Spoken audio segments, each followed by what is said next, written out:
मेरे सदे श्री हरि गुरु संत चरणारविंद जी भगवत सज्जन वृंदावन छोटे बच्चे का दोस्तों आदरणीय हमारी माताएं वास्तव में रूप में शक्ति में क्षमा ममता में लिया आज माता पिता की कृपा से बड़े बड़े होने की दुआएं सर्वस्व की इच्छा से सदगुरु की असीम अनुकंपा से तीसरा दिवस और दूसरी तारीख में कथा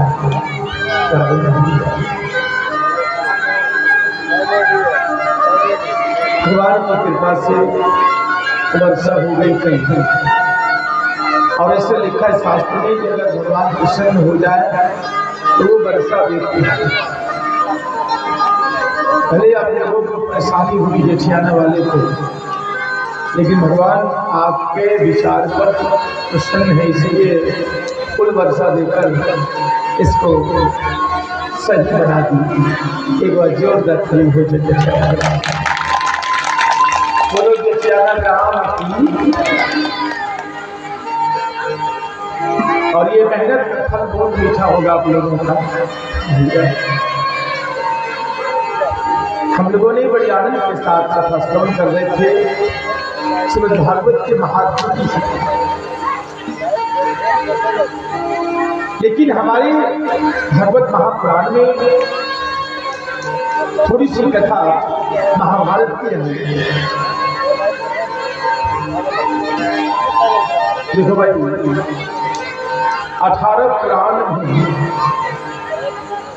18 पुराण बनने के बाद 5000 श्लोक का एक ग्रंथ बनाया वेद व्यास जी ने, जिसका नाम हो गया, जब बनाया तो उस समय तो छोटी ग्रंथ नाम रखा जाए जे वाल्मीकि, लेकिन वेद व्यास को लगा कि ये किताब अधूरी है, तो उन्होंने क्या किया, किताब को रख दी। कुछ दिनों के बाद सौनक जी महाराज आए, उसी किताब में 16,000 श्लोक भर दिया। 1000 वेद व्यास जी का लिखा था, 16,000 और भर दिया गया। तो नाम जय नाम काट करके नाम रख दिया घोर तो भारत नाम रख दिया। कुछ दिन के बाद लेकिन लगा कि ये किताब अधूरी है, पूरी नहीं है, तो कुछ दिन के बाद आए और सूत जी महाराज ने उसी ग्रंथ को 1,04,000 श्लोक डाल उसी ग्रंथ को, और भरत काट करके नाम रख दिया महाभारत। यानी 3 राइटर ने एक ग्रंथ लिखा। 5,000 श्लोक वेद व्यास जी ने जय नाम रखा, 16,000 श्लोक सौनक जी महाराज ने भरत नाम रखा, और 1,04,000 श्लोक डाले हमारे सूत जी ने महाभारत। यानी जिस वेद व्यास ने 18 पुराणों की रचना की थी, ब्रह्म पुराण, विष्णु पुराण, शिव पुराण, पद्म पुराण, श्रीमद् भागवत पुराण, नारद पुराण, मार्कंडेय पुराण, अग्नि पुराण, भविष्य पुराण, ब्रह्मवैवर्त पुराण, लिंग पुराण, बराह पुराण, स्कंद पुराण, बावन पुराण, पूर्व पुराण, मत्स्य पुराण, गरुड़ पुराण और ब्रह्मांड, इतने पुराण लिखने के बाद वो 5,000 श्लोक का ग्रंथ बना जिसका नाम महाभारत है। इसलिए महाभारत की कथा हमारे भागवत में थोड़ी सी दिया है, और उस समय से कथा दी महाभारत की कि जब तक प्रसिद्ध महाराज का जन्म, यानी महाराज दुर्योधन अपने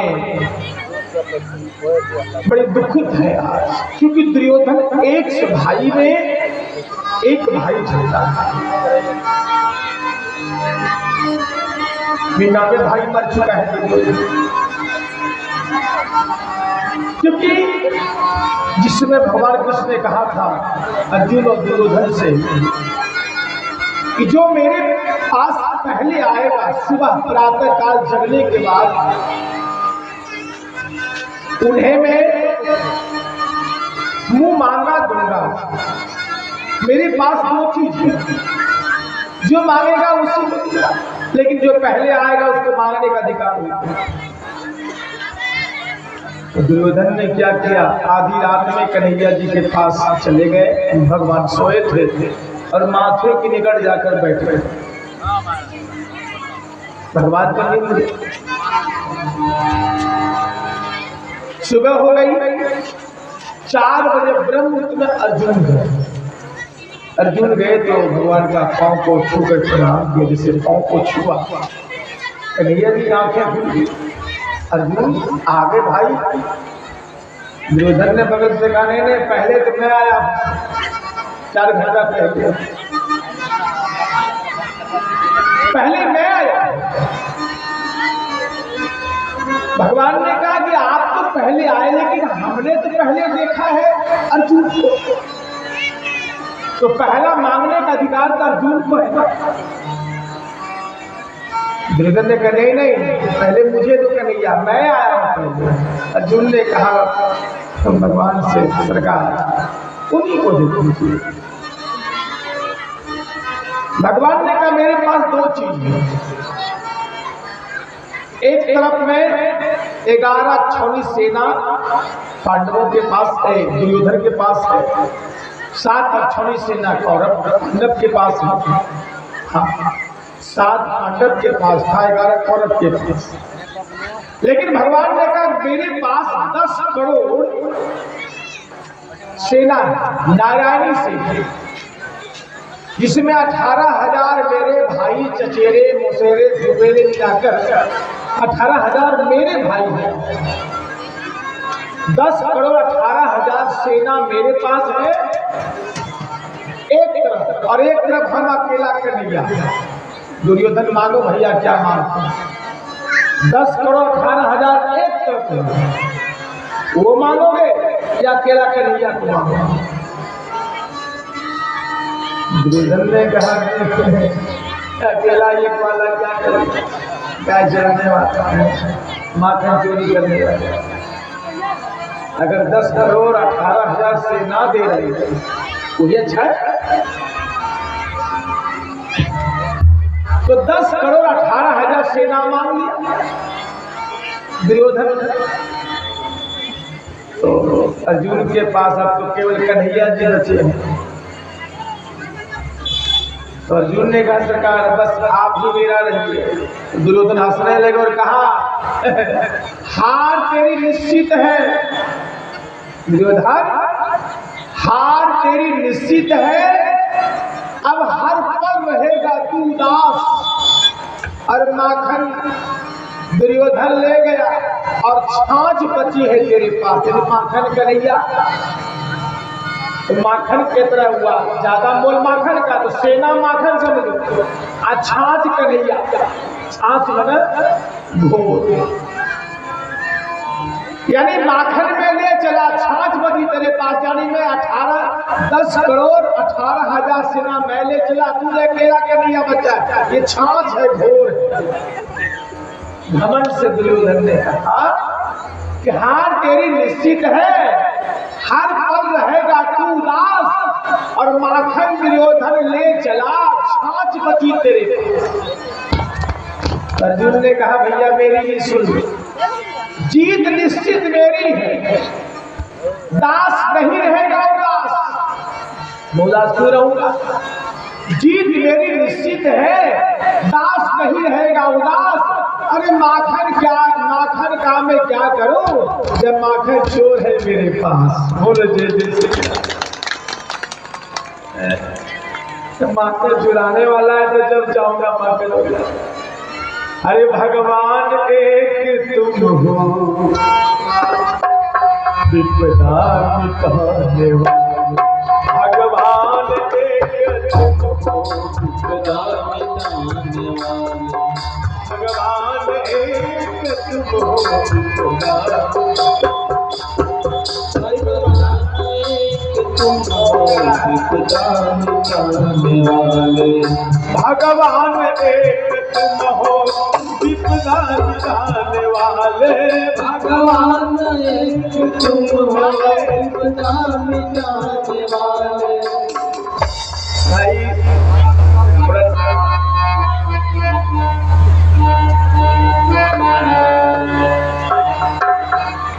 देखो माता भैया, थोड़ा आप लोग दूर है, मैंने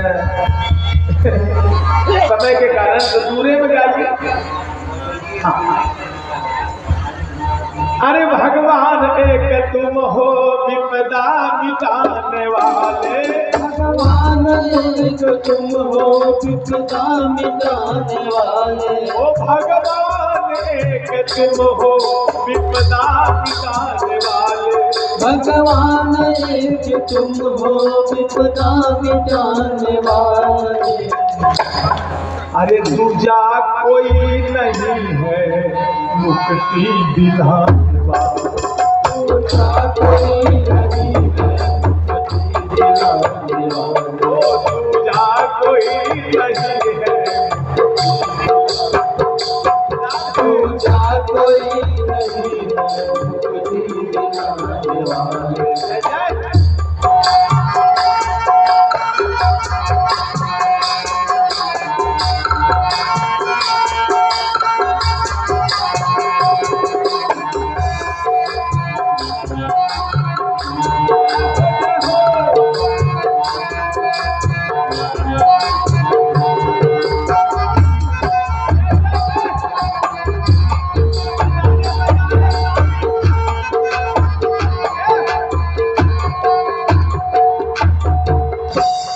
राजा हो या भिखारी सब पे नजर तुम्हारी।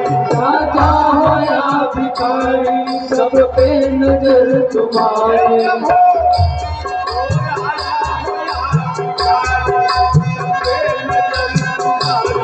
राजा हो या भिखारी सब पे नजर तुम्हारी। छोटे बड़ों के दिल में तुम ही समाने वाले। छोटे बड़ों के दिल में तुम ही समाने वाले। छोटे बड़ों के दिल में तुम ही समाने वाले। छोटे बड़ों के दिल में तुम ही समाने वाले। छोटे बड़ों के दिल में तुम ही समाने वाले। छोटे बड़ों के दिल में तुम ही समाने वाले। संसार रूपी नैया को तुम ही चलाने वाले।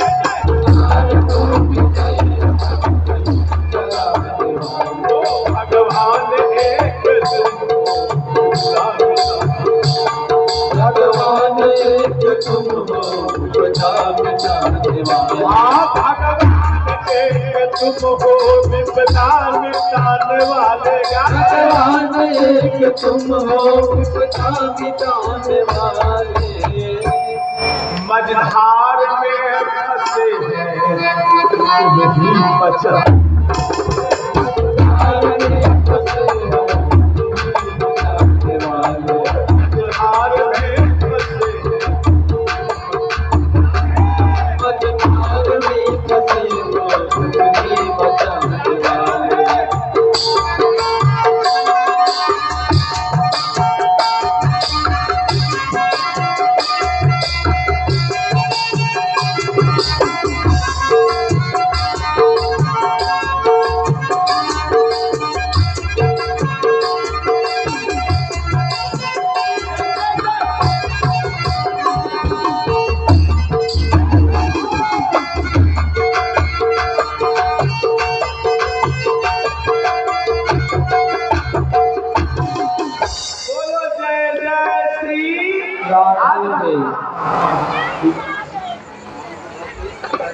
भगवान जी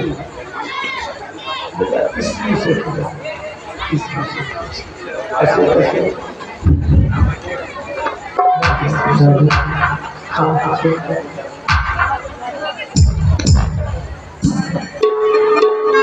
पीछे हो जाता है।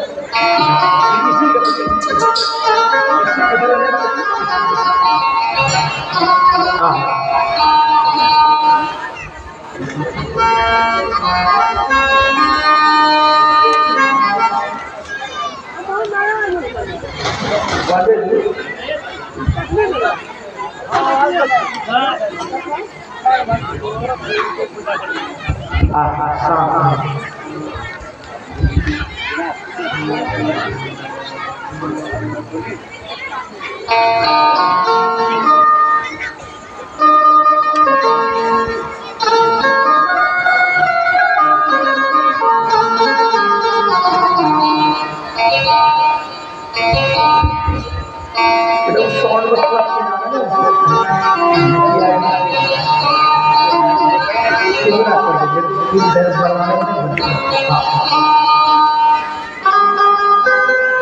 दुर्योधन बड़ा गदगद हो गया, हमको सेना मिल गई। और अंत में लड़ाई होते होते जब एक दिन बचा 18 दिन युद्ध में, तब दुर्योधन बड़ा उदास। अरे भाई, भगवान को मांगना और भगवान की संपत्ति मांगना अंतर है। अगर भगवान को मांग लिया तो सभी आपका होगा। अगर प्रधानमंत्री हमको योजना दे तो हम थोड़ा कमा पाएंगे, और प्रधानमंत्री हमारा अगर परिवार बन जाए तो हम मालिक का। उस तरह भगवान अगर मेरा व्यवहार हो गया तो संपत्ति से क्या? सेना मरते मरते 1 अरब 66 करोड़ 20 हजार सेना मर गए। 18 छोड़ी सेना मरी है, एक अक्षौणी में 21,08,700 सेना होती है एक अक्षौणी।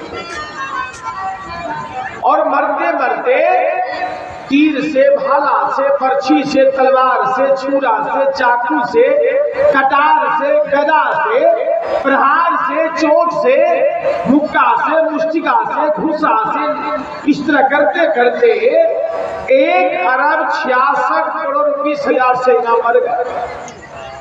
अब वो सेना का जो खून निकला उससे एक नदी बन गई।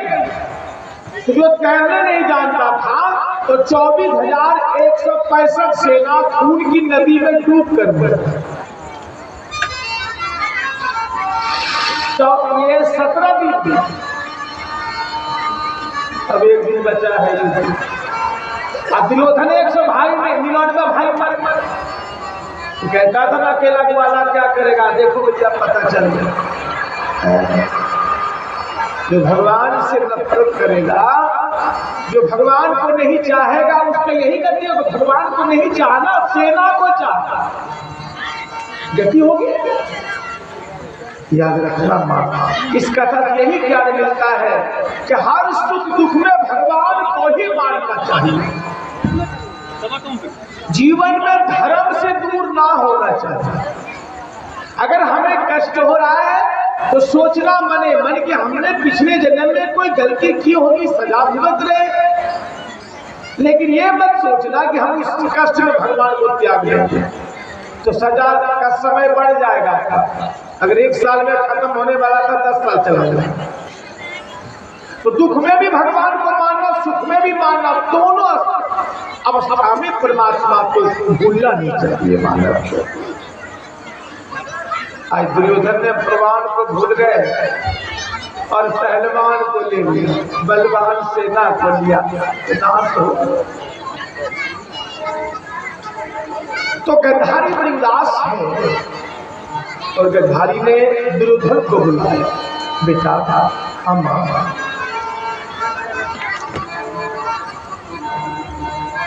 चिंतित हो बेटा, क्योंकि शास्त्र वर्णन है कि जिसका माता पिता के रहते अगर बेटा पहले मर जाए, सुनिएगा ध्यान सुनिएगा, दुनिया में सबसे बड़ा बोझा जानते क्या है? माता पिता के लिए बेटा का लाश कांधे पर लेकर के जाना। ऐसी नौबत जिस भाई को आ गया, बेटा की लाश उठा करके मरघट ले जाना, तो समझ जाइए मेरे भाई बहन बंधुओं कि सबसे ज्यादा भार, सबसे ज्यादा बोझ यही है पिता। जो मेले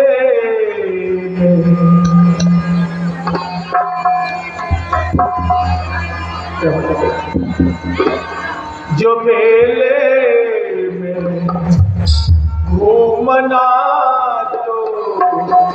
पिता का चाहते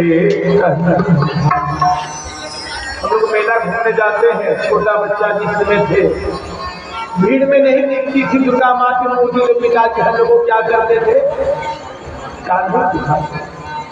तो हमने पिता का कान्हा चाहा। कभी कभी माँ भोजन पका रहती है और बचपन में हम लोग माँ के पीठ में लटक जाते थे, कान्हा पे लटक के।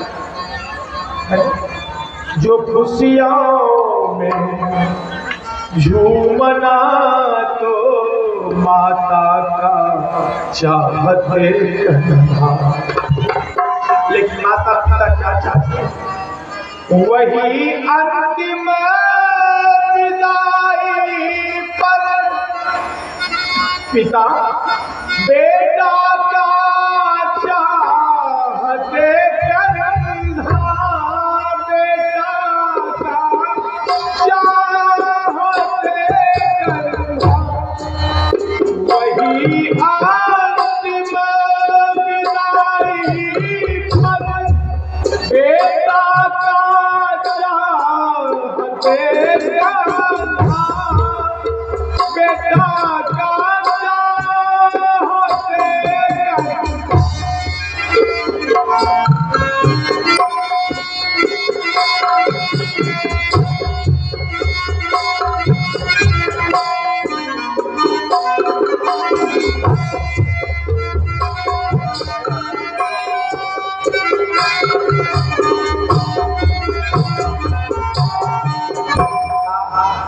तो हर माता पिता यही चाहता है कि जिस तरह हमने अपने बेटे को कान पे बुलाया, जब मैं मर जाऊं तो मेरा बेटा मुझे कान करते, लेकिन हे बेटा, माता पिता के सामने अगर बेटा मर जाए, माता पिता के जिंदा रहते पहले बेटा अगर 12 साल से बड़ा बेटा मर जाए, तो ब्रह्मैत पुराण मार्कंडेय पुराण में जब व्यास जी कहते हैं वो माता पिता नरक जाए।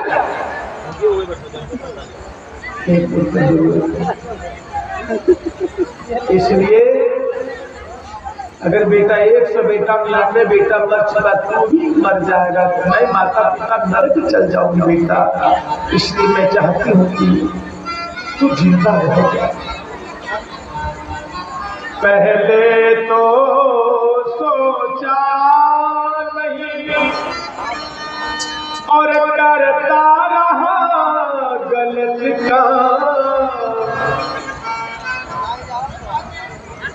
बेटा का मौत जान करके माता होती है परेशान।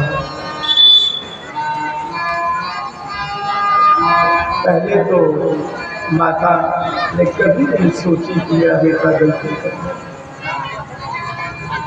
जिस समय द्रौपदी की साड़ी खिंचवा रहा था उस समय एक बात बोला, ये गलती कर दी बेटा।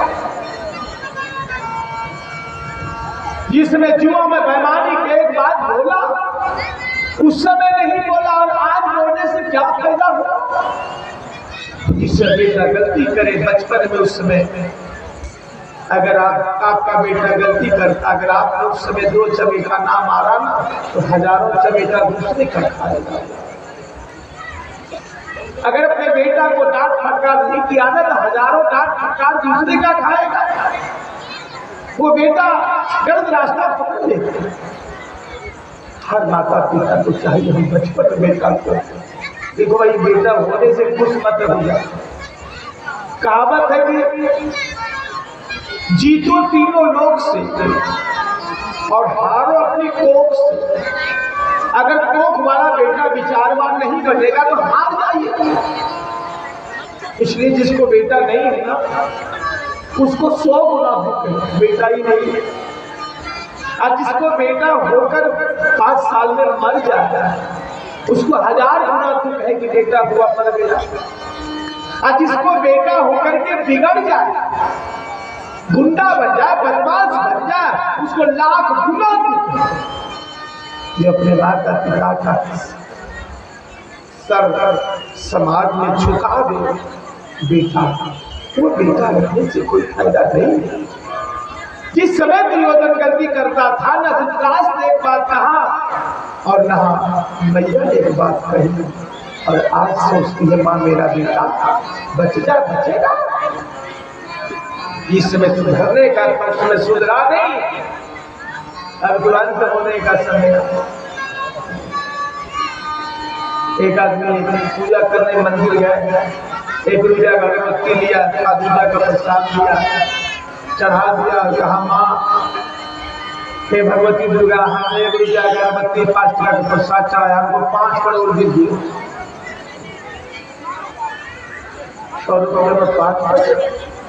तो भगवती ने आकाश से कहा कि बेटा हम तो आकाश में रहते हैं, 5 करोड़ रखा है, तुम यही आकर दे। ऐसे पैसा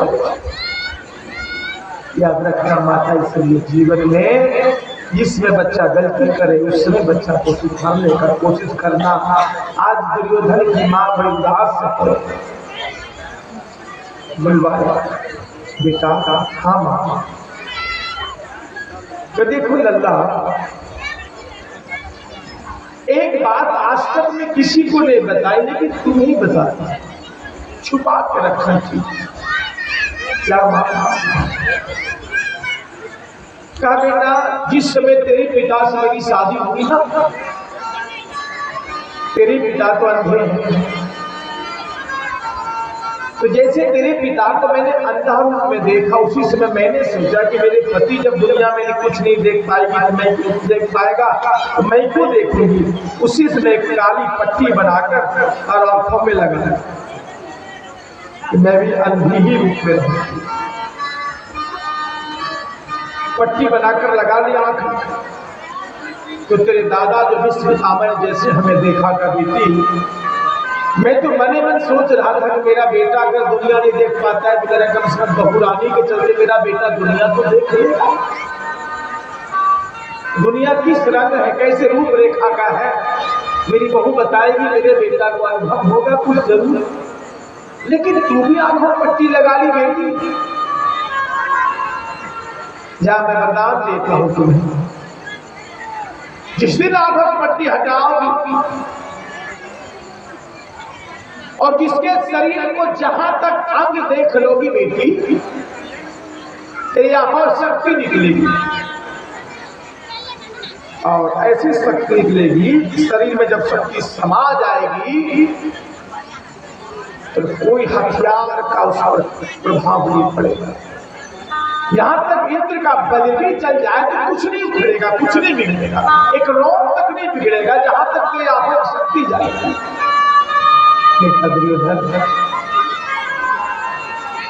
ये तेरे दादा ने मुझे वरदान दिया है, और आज तक मैं किसी को बताई थी, तू नहीं बताता, और आज रात भर का मौका, अगर यदि तुम आधी रात में जब सब सो जाएगा उस समय कपड़ा उतार करके नंगा होकर के मेरे पास आ जाना, तो तेरे सारे नंगे बदन को अगर मैं देख लूंगी तो वज्र हो जाएगा, पांडव से जीत हो जाएगी तेरी।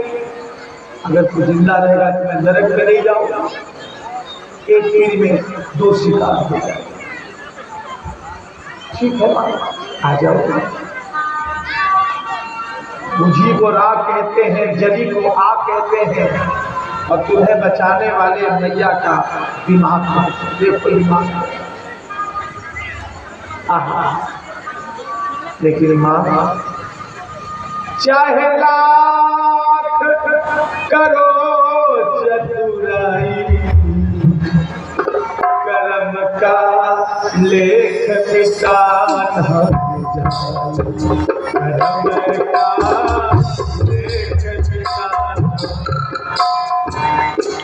ओ चाहे लाख करो चतुराई, चाहे लाख करो चतुराई, कर्म का लेख निशान, कर्म का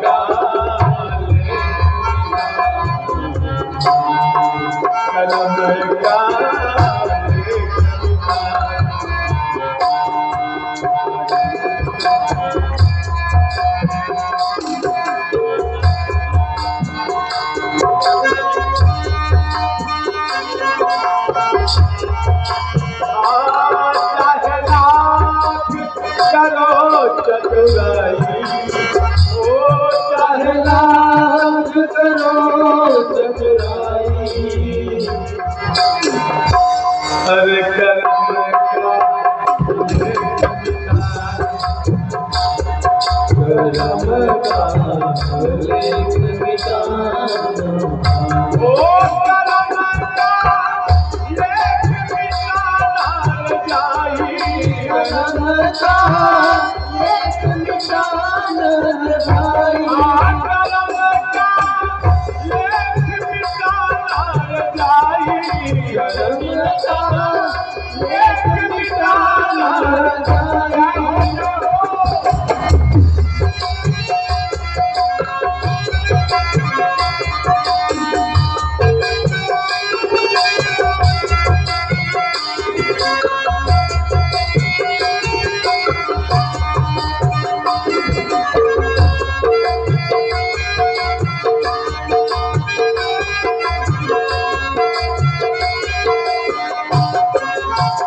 लाख चतुराई कर जो लिखा है ना कर्म वो लिखने वाला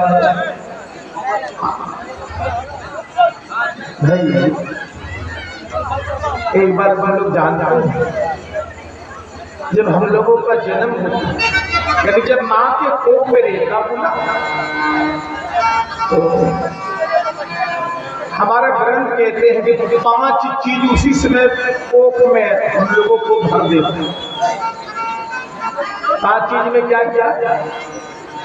आयो कर्म जो विद्यंज विद्या निधन में वचो पंचतानि ही सजन्ते गर्भस्थम हे दयिनम। चाणक्य ने कहा कि जब माँ के कोख में हम लोग थे उसी समय 5 चीज भर के भेजा है। आयु सबसे पहले कि हम लोग कितना दिन तक जिंदा रहे उसी समय डाल देता है हमारे शरीर। आयु कर्म कि हमारा कर्म कैसा होगा, हम इंसान बनेंगे या जिंदा बनेंगे। कर्म धन हम कितने संपत्तिवान रहेंगे। और विद्या और मृत्यु ये 5 चीज भर के भेजता है। उसमें अगर हम अच्छा कर्म करें तो हो सकता है कि हमारा कुछ बढ़ जाए। इस राम जी का उम्र 10,000 वर्ष था। एक राम जी के कर्म के चलते 11,000 वर्ष तक जिंदा था। तो कर्म प्रधान है ना, कर्म प्रधान विश्वकर्मा था। हो सके कर्म के चलते पढ़े लिखे इतना था तो हमारा फिक्स करके ले जाए। इसलिए आज दुर्योधन सोचता है कि बचे। तब देखो भगवान की कृपा, ठीक जब सारा दुनिया वाला सो गए, आधी रात हो गई, तब दुर्योधन अपना कपड़ा उतार लिया और चुपचाप अपने मां के कक्ष में जाता। चुपचाप सोचा तो सब सो ही गया है, आधी रात में कोई जगह रहता नहीं है। एक बार जाते हुए बस पर पैसेंजर को नींद आ जाए, हो सकता है कि जहां गाड़ी उतरना है वहां नहीं उतर पाए, गाड़ी आगे बढ़ जाए। कंडक्टर को नींद आ जाए तो टिकट का पैसा बच जाए। खलासी को नींद आ जाए तो गाड़ी रुकने वाली थी लेकिन वहां पे गाड़ी नहीं रुकेगी, लेकिन जिंदा रहेंगे। और अगर ड्राइवर को नींद आ जाए तब तो टिकट कटानी पड़ेगी। बिना टिकट का ही हम लोग बना देंगे। फिर वहां जहां आप लोग जाते हैं तो भगवान बना संसार आह्वान कोचवान रथवान गाड़ी अर्थात संसार को चलाने वाले ड्राइवर। भगवान कौन है? कन्हैया जी ड्राइवर। तो ड्राइवर सोएंगे तो गाड़ी चलेगी। तो सारा संसार के ड्राइवर है वो। अगर वो सो गए तब हम लोग तो चलेंगे। ये सब सोते हैं लेकिन भगवान सोते नहीं है। बोले जय जय श्री राम। सोते नहीं। और दुर्योधन ने सोचा अब तो सब सो ही गया होगा, आधी रात हो गई, नंगा होकर चुपचाप जा। कन्हैया जी ने देख ली, अरे भैया दुर्योधन, अरे भैया सुनो सुनो। अब जैसे आवाज दिया तो ना कोई अड्डा है, ना कोई पेड़ है, ना कोई आड़ है, ना पेच है, कहाँ छुपेगा? परपट जमीन है, फील्ड है। अब नंगा जो है किधर जाएगा, इधर का उधर जाएगा, बेचारा कैसे छुपेगा? देख लिया नंगा रूप। भगवान ने कहा भाई इस डिजाइन में कहाँ जा रहे हो? ये नंगा कहाँ जा रहे?